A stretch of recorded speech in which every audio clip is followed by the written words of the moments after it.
Well, the empirical rule we previously discussed, where we're 68% of the data is there, 95% of the data is between two standard deviations, and 99.7% of the data is between three standard deviations from the mean, right? So it's good. It only applies, though, when you're perfectly one, two, or three standard deviations away. A z-score, or a standard score, is the number of standard deviations that the data value is above or below the mean.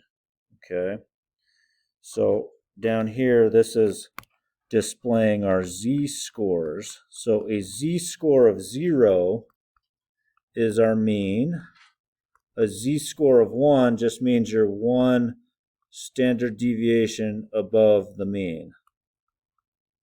That one, a z-score of 2 is 2 standard deviations, and so on. This is 1 standard deviation below, and so on. Those are z-scores. Okay, so we're going to find and calculate our z-scores for different data values. So in order to calculate them, we're going to use this formula right here. Our z-score is the data value minus the mean all over our standard deviation. So data value minus mean over standard deviation. I think this is best done with an example, or explained with an example here. So let's go ahead and do this. We've got a mean, scores on a standardized test, telling us that has a mean of 510 and a standard deviation of 95. So let me make a note. Our mean is 510. Our standard deviation is 95. So let's go ahead and put our test scores on here on the normal distribution. So we have right in the middle is our mean, 510. If I go up 95, 510 plus 95, I get 605. If I go 605 plus 95, I get 700. 700 plus another standard deviation, 700 plus 95, 795. There's 3 standard deviations above. Now let's go 510 minus 95. So I'll get 415. 415 minus 95, 320. 320 minus 95, 225. Okay. I'm also going to put in my z-scores right below it. So somebody who scored a 510 would have a z-score of 0. They're right at the mean. Z-score of 1 would be a 605. That's 2 standard deviations above the mean. That's 3 standard deviations above the mean. Now let me go to the left. 415 is 1 standard deviation below. There's a z-score of -2, and there's a z-score of -3. Now let's answer the question. Part A says, a student scores 365 on the test. 365. So 365 is like,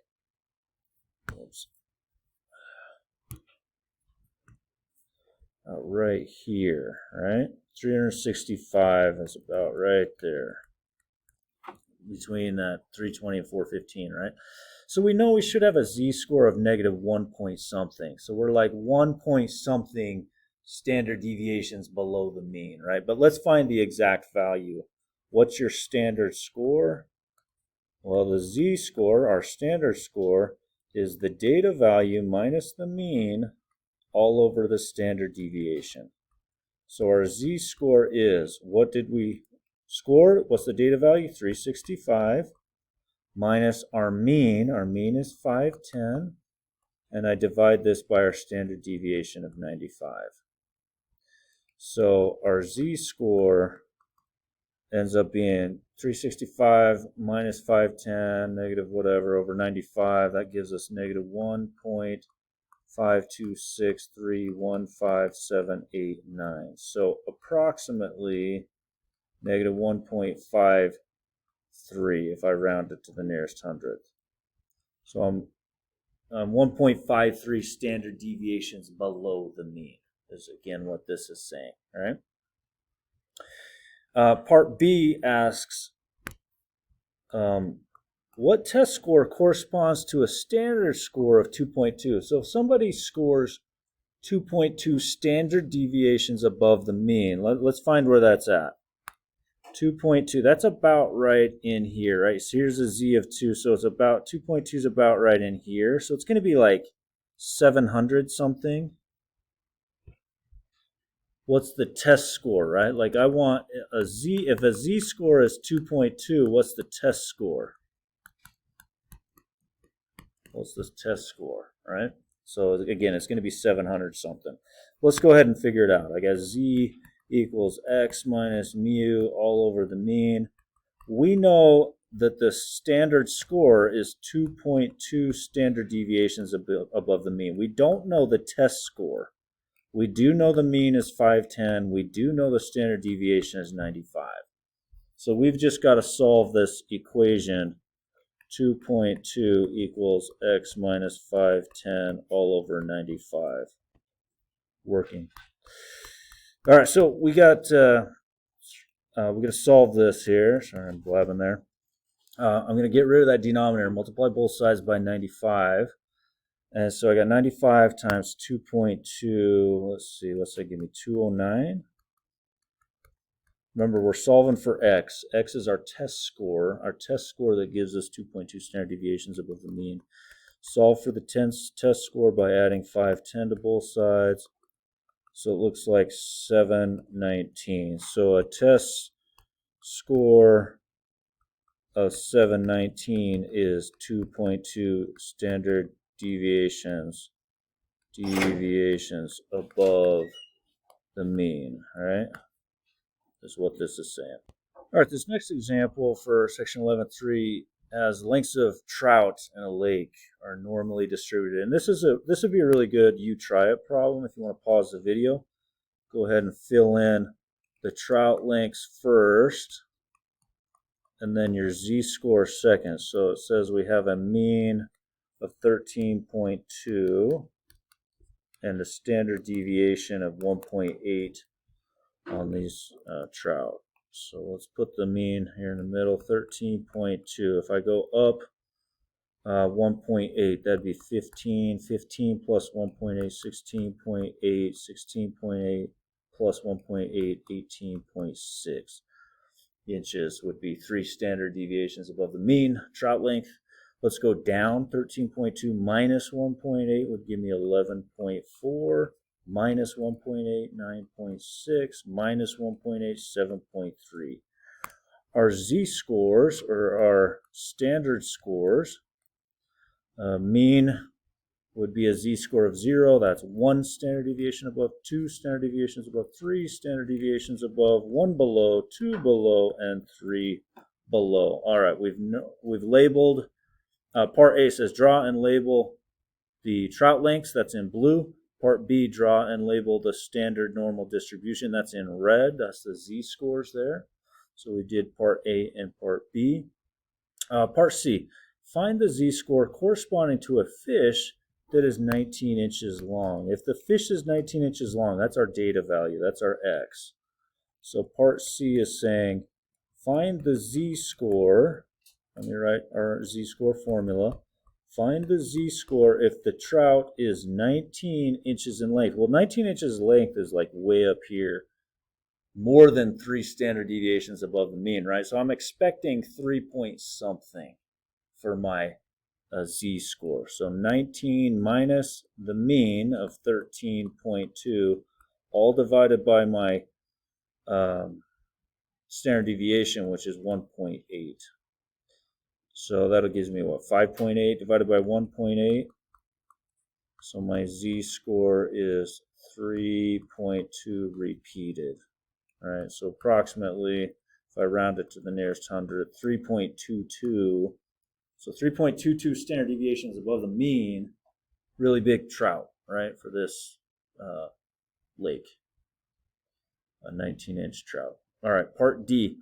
How long is a fish that has a z-score of negative 0.85? Well, negative 0.85, not quite negative 1, but it's right. It's like somewhere in here, right? Between 0 and negative 1, negative 0.85. So I'm expecting this trout length to be like 11 point, something more than 11.4, like maybe 11.7, 11.8, somewhere in there, right? That's what I'm expecting for this. So part D, how long is a fish? So I'm solving for X. What's my X data value? If I have a z-score of negative 0.85. So my z-score is negative 0.85. I don't know how long the fish is. I know the mean length of the fish is 13.2 inches. I know the standard deviation of the fish length is 1.8.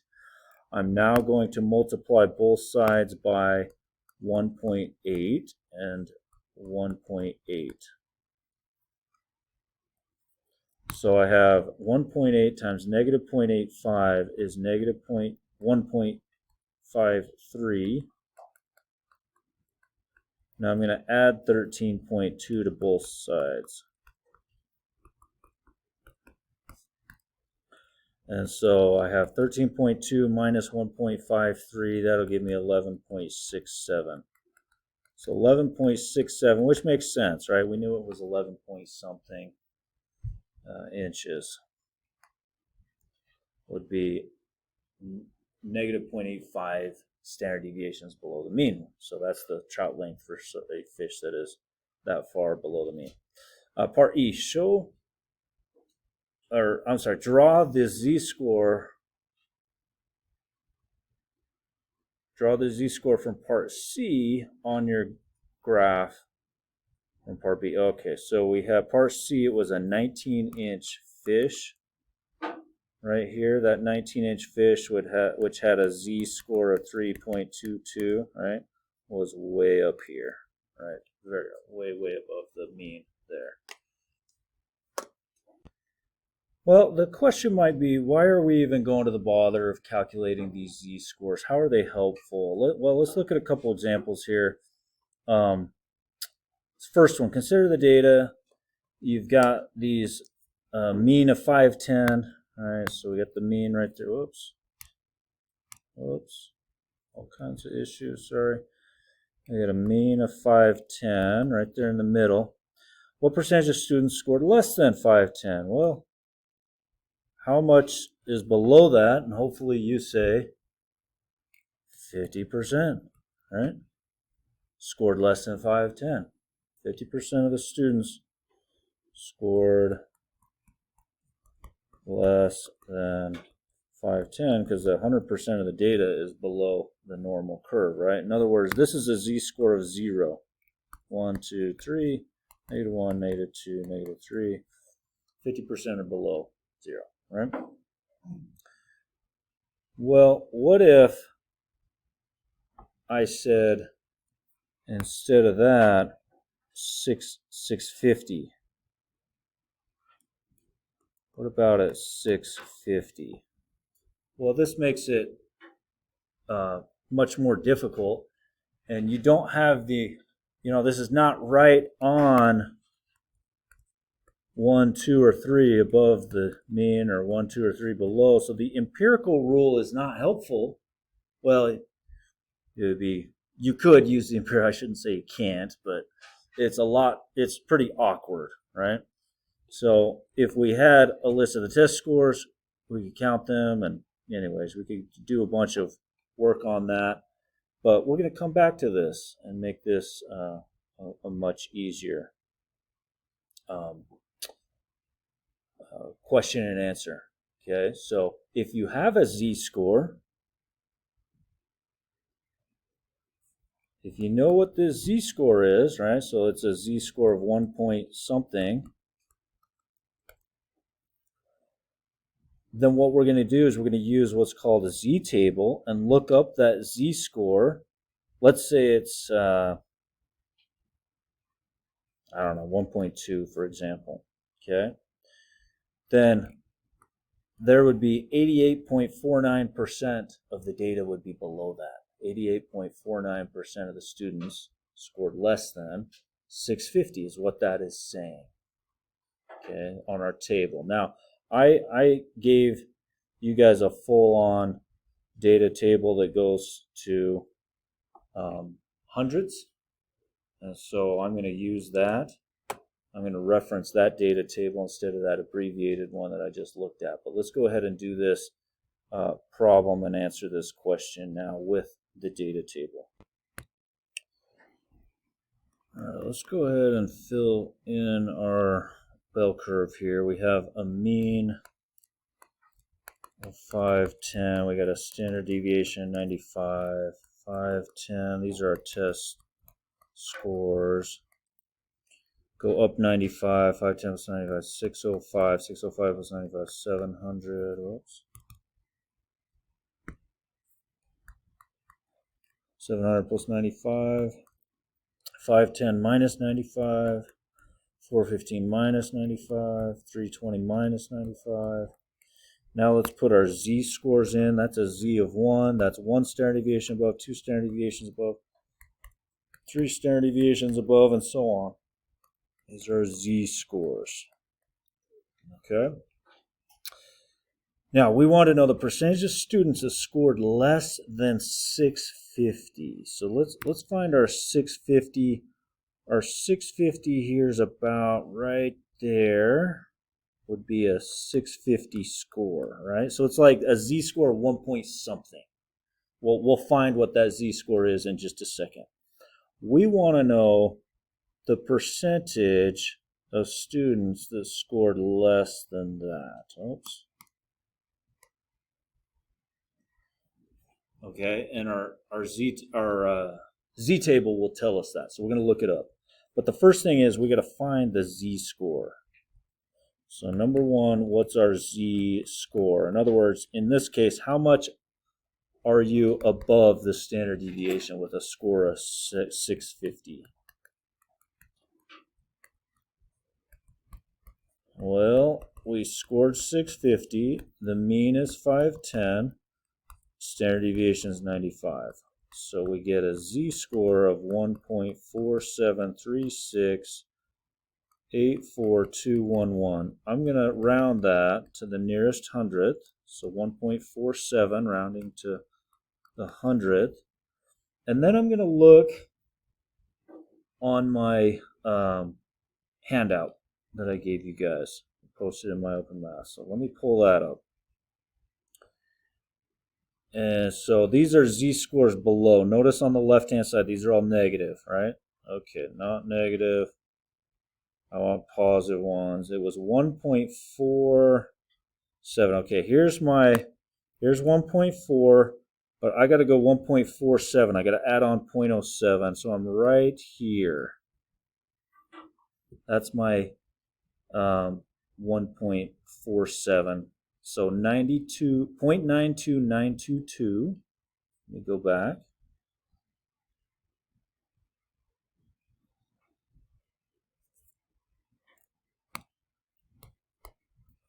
.92922, or 92.922% of students scored below that 650 mark.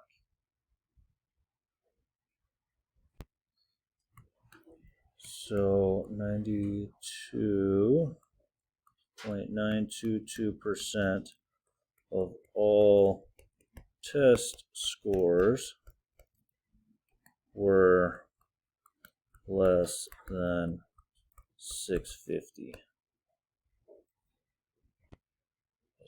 And by the way, if you were using the abbreviated table that's listed in your textbook, you know, it only goes to the hundredth, so you're looking at the 1.5 right there. So it's a little not as accurate, 93.32%, right? So I give you a more accurate Z table. All right, here we got a dog breed. It looks like it's given us a mean of 62. 62 is right in the middle. Standard deviation of 6. So 62 plus 6, 68 plus 6, 74 plus 6. These are dog weights, whatever this dog breed is, but it's their dog weights. 62 minus 6, I got 56 minus 6, 50 minus 6, 44. All right, let's put our z-scores in. That's a z of 1, 2, and 3 standard deviations above, 1, 2, and 3 standard deviations below. So here's my z-scores in terms of standard deviation. Part A, find the percentage of dogs of this breed that weigh less than 55 pounds. So 55 pounds, can you see how that would be like right below this 56? So right there and below, right? So it's all that, how much and below. So 55 pounds is what z-score, first of all, and then we'll look on our table to find that percentage. Part A, percentage of dog breeds that weigh less than 55 pounds. So z equals x minus mu all over standard deviation. What's the z-score? It's like negative 1 point something, right? I'm going to be 1 point something below the mean. So my z-score is a dog weighed 55. The mean was 62. The standard deviation was 6. So I got 55 minus 62. I got negative 7 over 6, or negative 1.16 repeated, or negative 1.1666666, so negative 1.17 if we round that. Now I'm going to go and look on my table to find this percentage for negative 1.17, right? I'm 1.17 standard deviations below the mean. Let's go back to our table here. I should erase this. Now this time I'm looking negative 1.17, negative 1.17.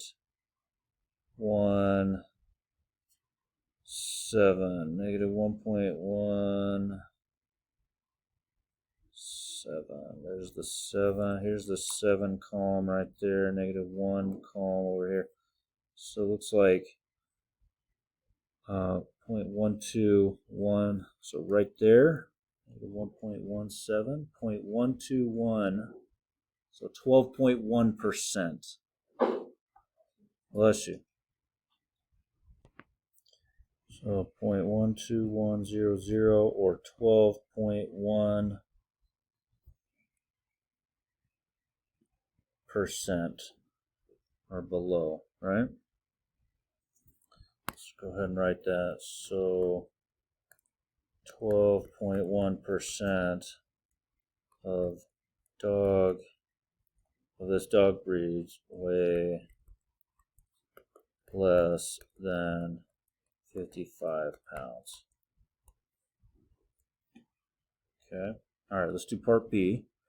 Find the percentage of dogs of this breed that weigh more than 55 pounds. Well, we found in orange that 12.1% weigh less than. And we know 100% of the data is below the table. So what would the right hand of this be? Exactly. Yeah, so part B is just that minus 100. Whoops. Get this thing to work for me. Part B above would be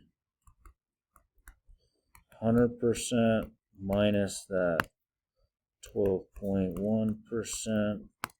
So 87.9% dogs of this breed weigh more than 55 pounds. That's a really bad 87.9%. There we go. Well, now we're going to talk about what about area between. We've done below. The Z table tells us how much area is below, the percentage below. We could subtract that from 100% and get the area above. But what about between? Well, that empirical rule was really helpful because the empirical rule said 68% of the data is within 1 standard deviation, 95% is within 2, and 99.7% is within 3, right? Well, the problem with that is, what if they were asking the percentage that are between negative 1.5 and 1.5? So it becomes annoying. Is it doable? Yeah. but it's best done with our Z table. And so that's what we're going to do. Let's look at this first example, and let's find some between percentages. I would go ahead and fill this out again with our mean. We've got a mean of 20 feet, height of a certain tree. Standard deviation looks like it's 4 feet. So let's do these tree heights. Tree height. Mean of 20 feet, up 4, 24, 28, plus 4, 32. Let's go down 4, 16, 12, 8, oops, 8. Our z-score is 0, 1 standard deviation above, 2 standard deviations above, 3 standard deviations above, 1 below, 2 below, and 3 standard deviations below. These are our z-scores. Now, it wants the percentage of trees that are between 14 and 26 feet tall. So what we're going to do first is we're going to find this 14 is right there, okay? And then we're going to get that z-score. We're going to look up that percentage. Let's do that first. And then we're going to get the one for 26. And, well, let's go to that point first. So number 1, find the z-score.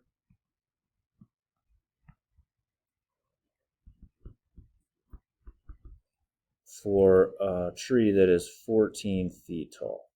So 14 minus the mean of 20 over our mean of 6. I'm sorry, our mean was 4. So I got negative 6 over 4, negative 3 halves. So z negative 3 halves, so the z is negative 1.5. Now let's look up that percentage. Negative 1.5, and I'm right on the money, right? 0, 0. So it's that 0.066681 right there. So 6.681%. So 1.5 standard deviations below the mean corresponds to 0.06681 or 6.681% area below. All right, so 6.681% of trees with this data are below 14 feet tall. Okay. Now what we're going to do, remember it asked for what percentage are between 14 and 26 feet tall, right? Let's do the 26 feet. 26 is right here, right? If I have a height of 26, you can probably see that that's going to be a 1.5. And I'm going to look up that z-score, and it's going to give me all the area below, and that's including the orange as well. Whoops. That's including the orange. Green and orange is what the z-score is going to give me. So let's do that. For a 26 foot tall tree. So z equals x minus mu over standard deviation. Z-score is a 26 foot tall tree. The mean is 20. Standard deviation is 4. So my z equals 1.5, right? 6/4, so 1.5. I then look that up on my table, 1.5. Now this is positive 1.5.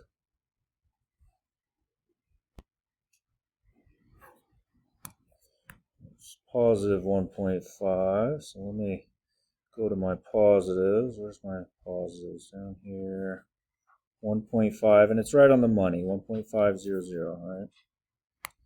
So that would be right there, the 0, mark, right at 1.5. So 0.93319. 0.93319.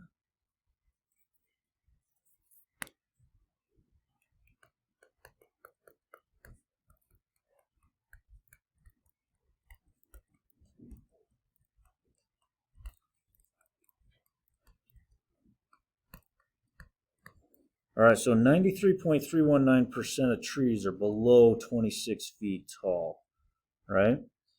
So that's below. So what would the between be? Well, if I take this green, again, here's my green right there. Oops.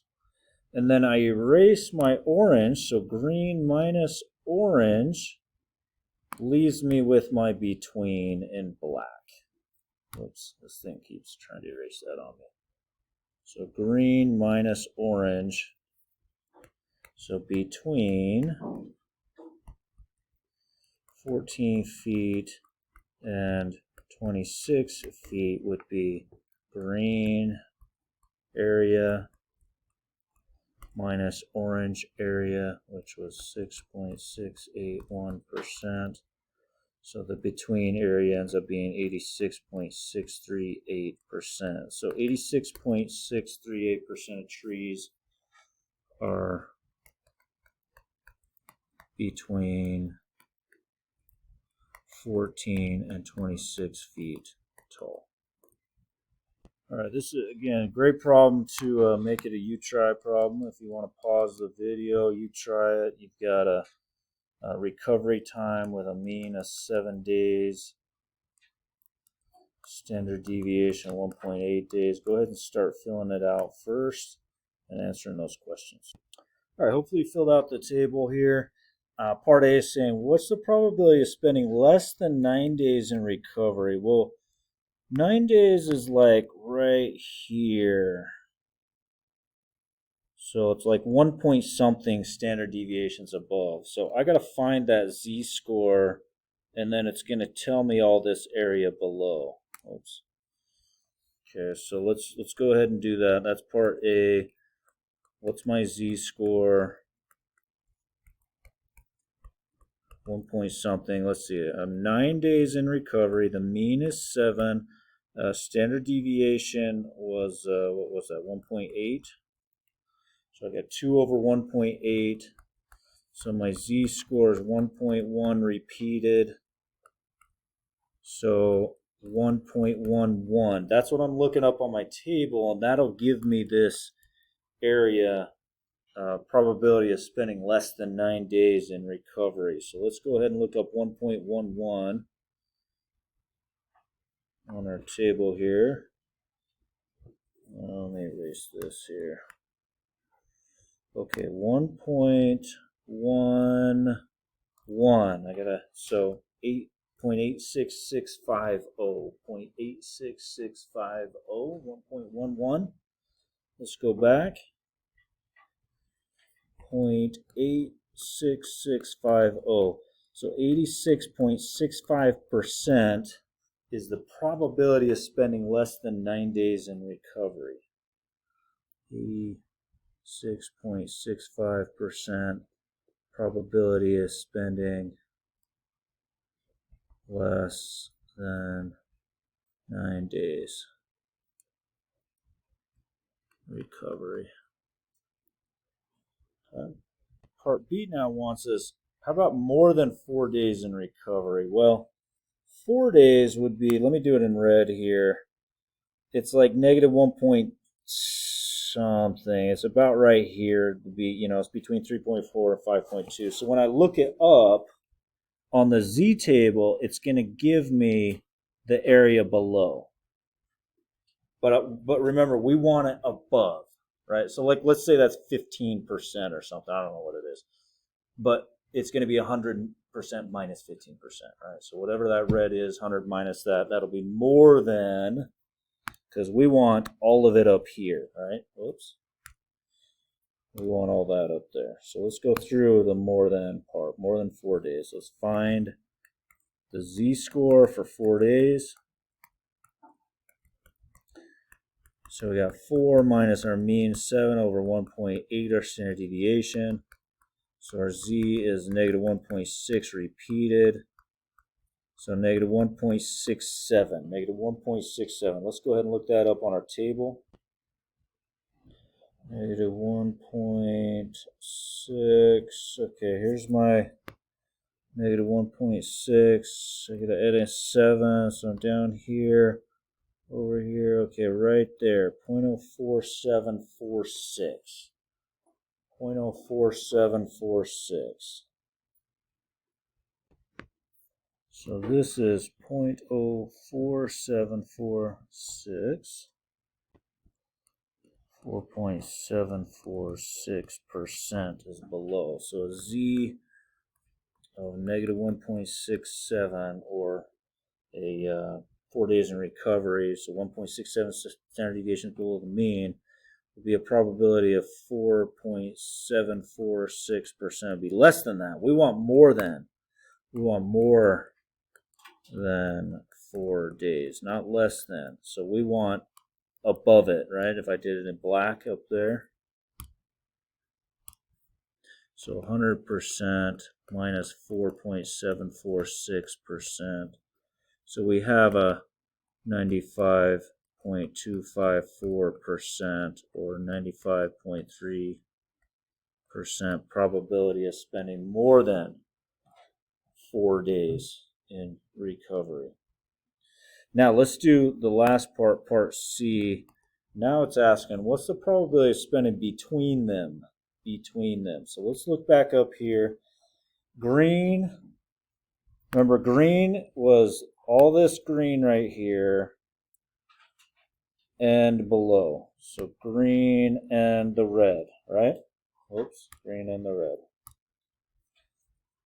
If I subtract green from red, I'll be left with the between.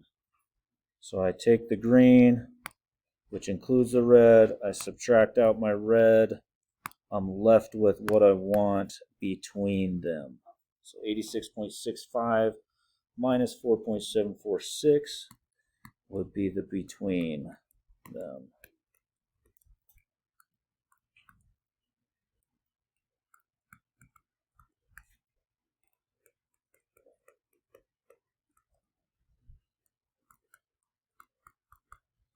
So about 81.9% would be between them.